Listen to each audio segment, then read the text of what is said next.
macam mana kita nak buat poket pada bahagian rompa seperti ini. Yes, nampak tak gambar contoh ni? Dan nak gambar pola dia tak? Ni gambar pola poket dia. Ambil gambar pola tu, selfie dengan dia. Senyum, 3, 2, 1. Okey, jom kita buat sekarang. Saya jarakkan daripada ruang butang ni lebih kurang dalam 2 inci setengah. Okey, lepas tu saya letakkan center lah, tengah-tengah. Lepas tu saya tekap. Set. Tekap sikit-sikit. Nampak tak? Ni saya pakai pen Pakai pen yang boleh hilang apabila dibasuh. Okey, so pola dia ini dia. Ambil fabric secukup rasa mengikut saiz pola, kemudian kita lukiskan dekat atas fabric. Kemudian tinggalkan basi setengah inci pada sekeliling bahagian. Saya nak pesan, saya ada buat video cara buat pola tu. Anda dah tengok ke belum? Alah, tengoklah dekat part 1 rompers ni. Tekan butang follow dulu. Okey, saya dah jahit dah bahagian lengkung ni. Saya sengaja menjahit di sebelah cantik ni sebab saya nak pakai warna yang berlainan dengan badan. So, nak letak gini. Tengok Kemudian kita sabun pada bahagian atas ni.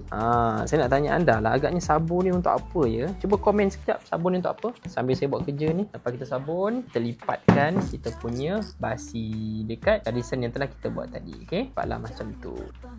Okey, menarik. Kemudian kita lipat pada bahagian bawah dan tepi. Bawah. Dah siap. Nampak bila kita letak, ngam-ngam lah. Ikut saiz yang kita dah marking. Buka kejap. Okey, lepas tu jarumkan pada kedudukan dia dan kita jahit. Dah siap poket kita.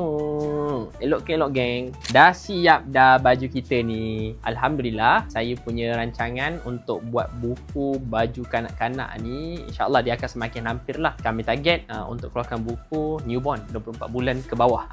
So bagi siapa yang ada anak kecil, InsyaAllah kita akan lancarkan baju-baju dan pakaian untuk newborn. Anda hasilkan untuk baby, mungkin untuk cucu dan seterusnya. Saya nak tanyalah bagi anda yang dah tengok video saya sampai ke hujung ni kan, nak tahu bila anda kenal jawatan terbang?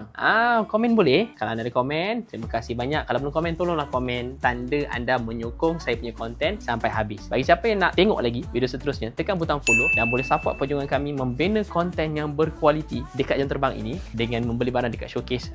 Tanda ada support kami lah. So tunggu apa lagi? Selamat membeli dan follow jam terbang. Saya Cikgu Jarman Amin.